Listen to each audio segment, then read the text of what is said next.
Velkommen til vores video. Vi har nogle børn, der har en aktivitet omkring krop og bevægelse. Og her ser vi nogle eksempler på grovmotoriske færdigheder, eller grovmotoriske bevægelser hos børnene, hvor de løber. Blandt andet de står, de ligger, de ruller. Og her er et eksempel på, hvordan de svinger med deres arme, mens de står.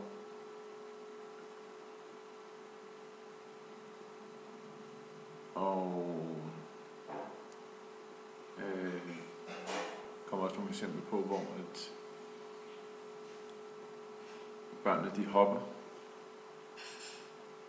Og her som sprændemanden svinger med armene samtidig med at de hopper. Alt sammen eksempler på grovmotoriske bevægelser.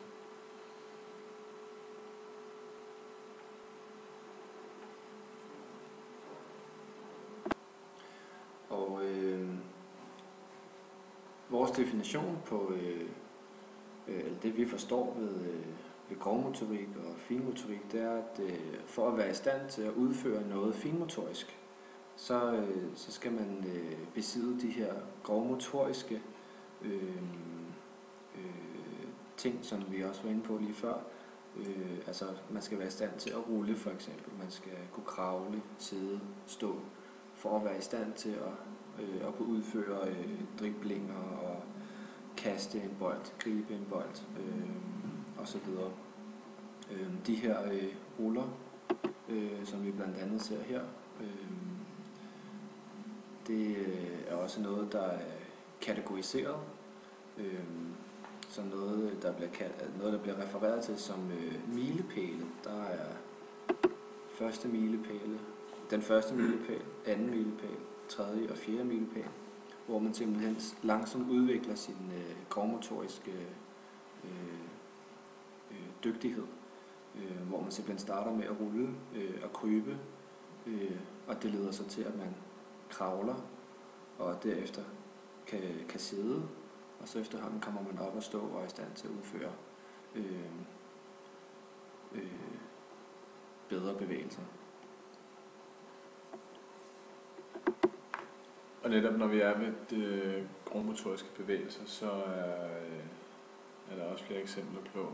Blandt andet ser vi her med de to piger, der hopper og svinger med armene samtidig. Der er tale om differentierede bevægelser. De behersker den grovmotoriske grundmotorik. Og til med er der nogle af børnene, eksempelvis eleven helt ud til højre i lyserøde trøje, som måske er lidt længere fremme i sin udvikling af bevægelser, som behersker dem endnu bedre.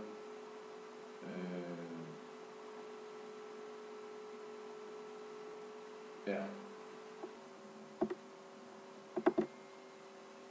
Og netop nogle af de elever, som måske er lidt længere fremme i deres bevægelse. Vi ser et godt eksempel her på en pige, som er i stand til at lave gentagelser hende med koldbøtten for før, som gentager sin bevægelse efter hinanden. Der er også et godt eksempel på her en pige, som er i stand til at gentage sin bevægelse. De er måske lidt længere fremme i deres udvikling af bevægelsen.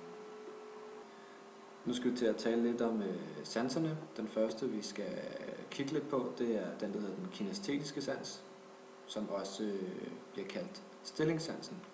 Og det vil sige, at man ved, hvor man befinder sig og hvad kroppen gør. Vi har lige et eksempel her på, hvordan det kan se ud, hvis man er en smule udfordret. Og man kan se her, hvordan hun prøver at hoppe hen over bommen og virker en anelse usikker ved ligesom at sætte hænderne i. Hvis vi lader videoen køre, så ser vi et rigtig godt eksempel på pigen, der står her. Hun vil lige om lidt demonstrere, hvordan hun meget elegant hopper på kryds og tværs hen over bommen og lægge mærke til, hvordan hun både lander og sætter i et hop de fleste af gangene. Hun er simpelthen også nødt til sidst at holde lidt igen for ikke at støde ind i drengen. Den næste sans, det er den taktile sans, altså berøringssansen. Den har noget at gøre med det at røre ved noget. Det kan for eksempel være kulde varme, det kan være noget, der er hårdt, noget, der er blødt, osv. Og man kan sige, at her der har børnene gang i at slå koldbøtter på en blød airtrack-måtte. Og det vil simpelthen sige, at de er i stand til at slå koldbøtterne på en anden måde, end hvis de gjorde det nede på gulvet. Den sidste sans, vi skal til at kigge på her, det er den, der hedder den vestibulære sans. Man kan også kalde det for balancesansen. Det er simpelthen den, der gør, at vi kan registrere, hvordan kroppen, altså hvordan vi bevæger os, hvordan vi er til stede i rummet. Og her kan man se også nogle eksempler på, at de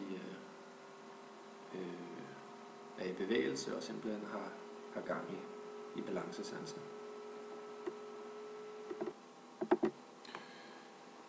Her ser vi eksempler på elever, som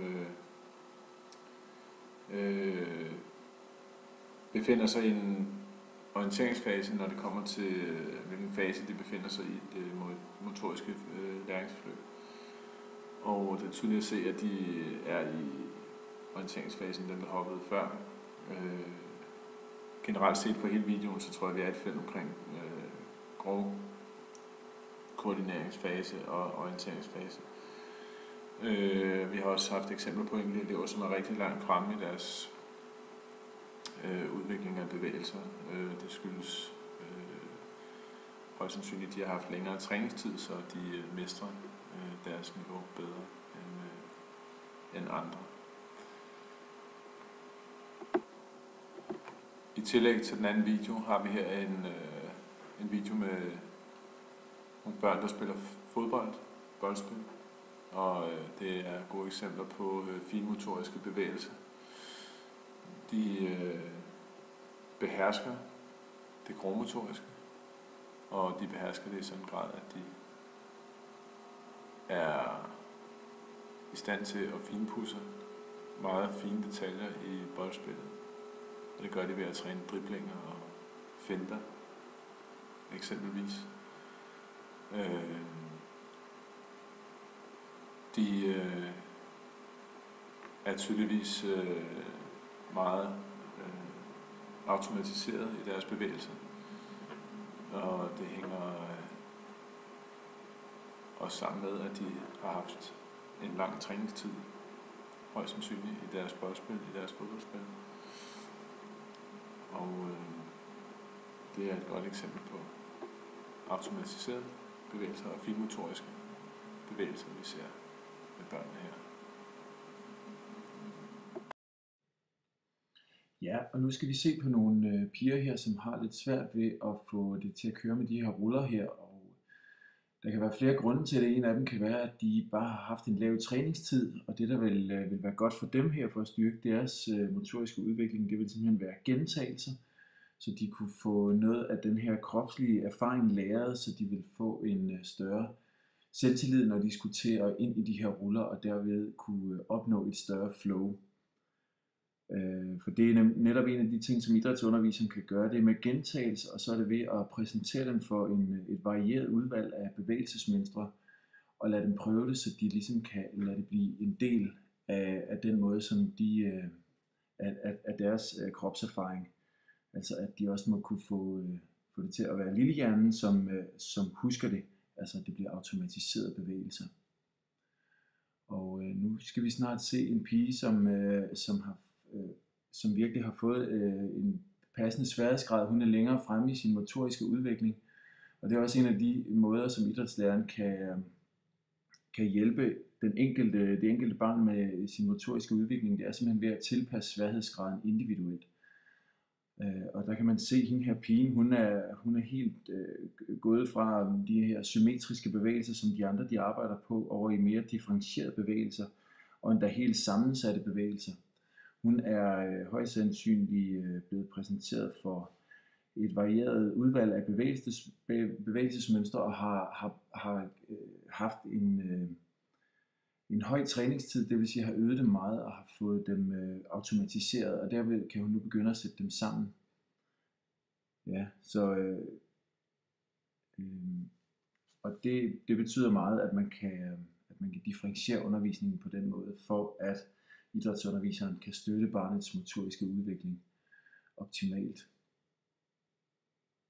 Og her der ser vi så også en anden ting, som idrætsunderviseren han kan gøre. Han kan netop tilpasse sværhedsgraden, fordi den her pude, den er simpelthen for høj til de her børn. De kan ikke gøre det, de skal, så de må kravle over den. Så derfor så opnår de ikke den tilfredshedsfølelse, som de ved at kunne klare opgaven rigtigt, som de andre børn de gør.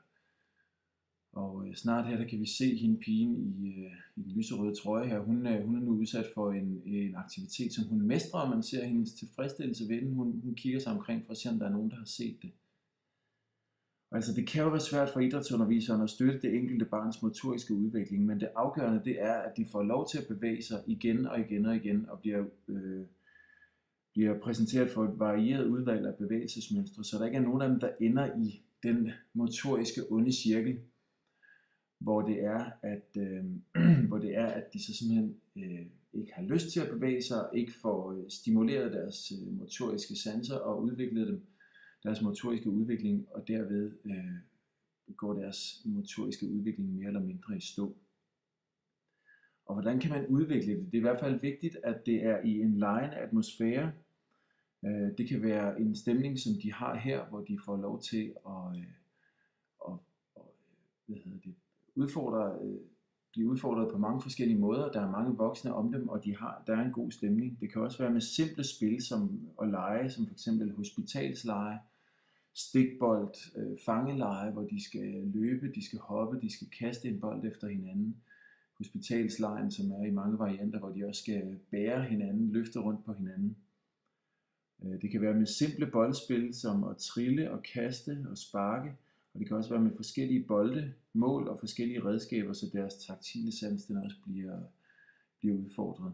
Det er også vigtigt, at de får lov til at få automatiseret nogle af de her bevægelser, for at de kan gå videre i deres motoriske udvikling. Her ser vi for eksempel, at børnene de kravler, selvom de i deres 6-8-9 år, de burde være ud over den udvikling, men det er altså vigtigt at gentage den, og derved så hjælper man også barnet videre i udviklingen.